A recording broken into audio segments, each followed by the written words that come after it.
Does FSU have a rabbit up their sleeve or maybe an ace in the hole? No matter what cliche you want to use, the Seminoles might have a pretty big surprise coming for everyone.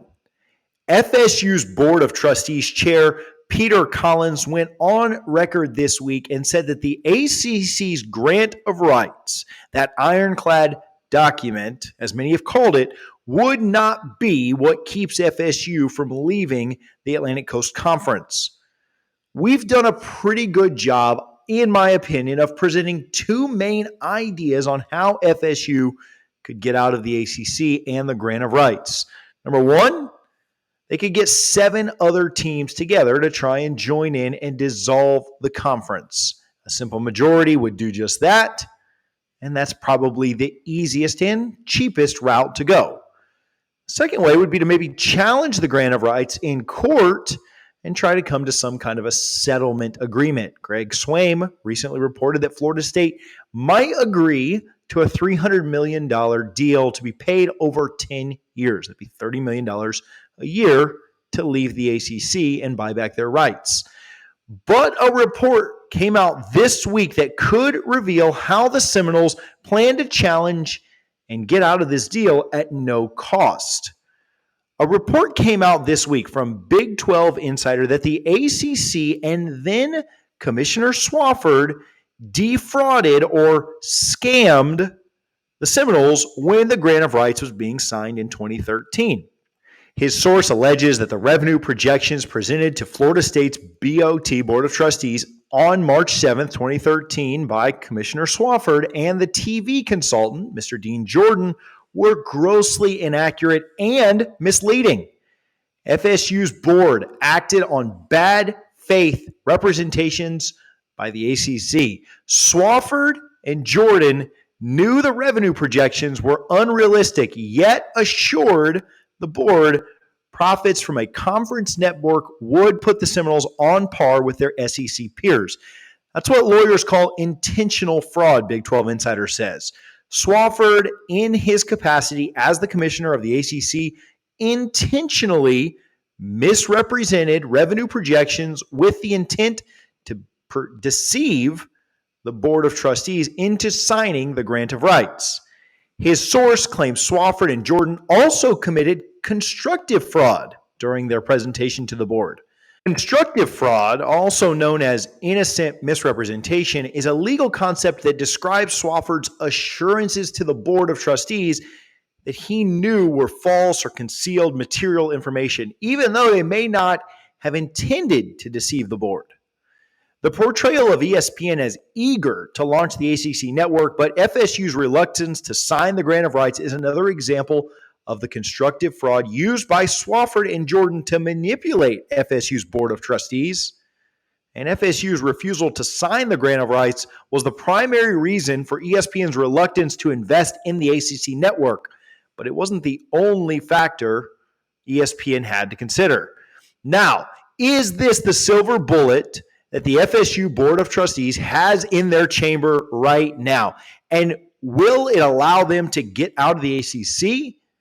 I'm not sure, but if you watched the Board of Trustees meeting yesterday and you listened to the statements from the president of the university as well as athletic director Alford, you would know that they are confident that they can get out. It is likely going to take a legal battle, and that is not going to be a quick process by any means, but it's something that the Board of Trustees is bought in on and something the Seminoles will likely be doing very soon. How soon might that happen? Well, that's an interesting question. We'll discuss that as soon as we give some love to our friends over at Gramco. Listen, it is gummy season.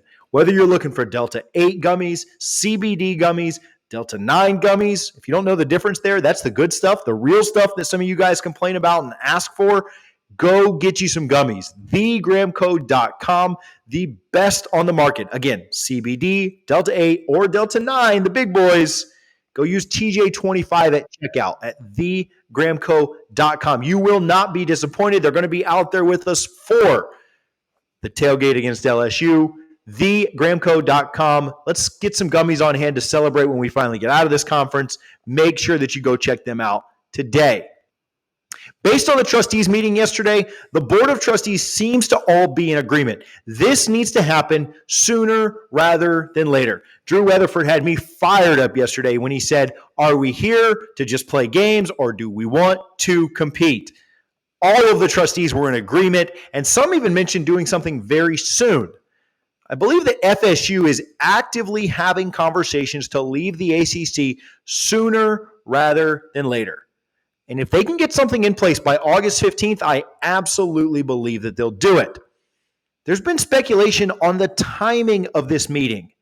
I've seen some people speculate and say that it doesn't make sense to call an urgent meeting with the president and the athletic director in attendance and such strong statements being made before August 15th if you're not planning on doing something by August 15th. Why would you rush into a meeting and get everyone anticipating something before that deadline? Yesterday's Board of Trustees meeting could have easily been held just after the August 15th deadline, and they wouldn't have put this insane pressure or expectation on themselves. This leads many to believe that a plan of action is already in place. The talking heads on the timeline and from ESPN and the ACC network that are telling you, why didn't Florida State give away their plan yesterday, are absolutely ludicrous in thinking that the Noles would reveal a court battle strategy to the general public. I believe a plan is in place, and whether or not it happens before or after August 15th is somewhat irrelevant. It means something for the big picture, which we'll talk about in a moment. But the idea that Florida State didn't share their plan with talking head number one or talking head number two at ESPN is materially irrelevant. I am still of the belief that something likely happens after that date. Though I would love to be wrong there, I think it makes the most sense and provides the most realistic timeline for FSU to leave the conference. But what I will say is this.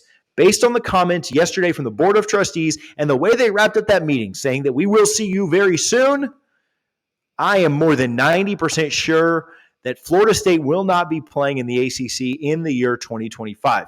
Could I be wrong there? Absolutely. I'm wrong all the time and absolutely will be willing to own up to it. Could the ACC bow the knee? Possibly. We'll see. I don't anticipate that. But if I had to guess, I'd say there's more than a 90% chance the Noles are out. Will that be in the 2024 season? I'm not sure. Will that be in the 25 season? Most likely. FSU is going about this from a very loud perspective, and it's what's needed. Florida State is the major brand in this conference, and they've upset some of those talking heads and ESPN lovers and the national media with how loud they've been on this situation. No one had a problem when USC and UCLA broke away from the Pac-12, essentially signing their doom. Nobody was upset when Missouri, Maryland, Texas A&M, and others left their conferences to get to better and greener pastures. But now because FSU is saying it out loud, it's a problem, and it causes this meltdown freak out by the national media. It's silly to me.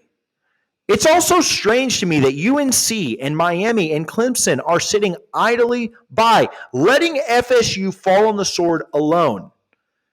But as the quote from The Dark Knight goes, you either die a hero or you live long enough to see yourself become the villain. And Florida State was that hero for the ACC for nearly 3 decades. They're the bell cow. They're the breadwinner. But heavy is the head that wears the crown. And if this is a cross that the Noles and Michael Alford have to bear, then so be it. We'll wear it. And just like we blaze the path to national relevance for the other teams in this conference, we'll blaze the path to escape for the other teams who care about football into other conferences. You need to go sign up for our Patreon if you haven't already, because we are providing up-to-date information on conference realignment, recruiting, and fall camp, which just started today. Got a link to that in the description and in the pinned comment. Make sure that you're a part of it. If you've missed any part of our conference realignment updates, they're all in one playlist. You can watch them from start to finish, see how much we missed on, and even more of how much we hit on by clicking right here.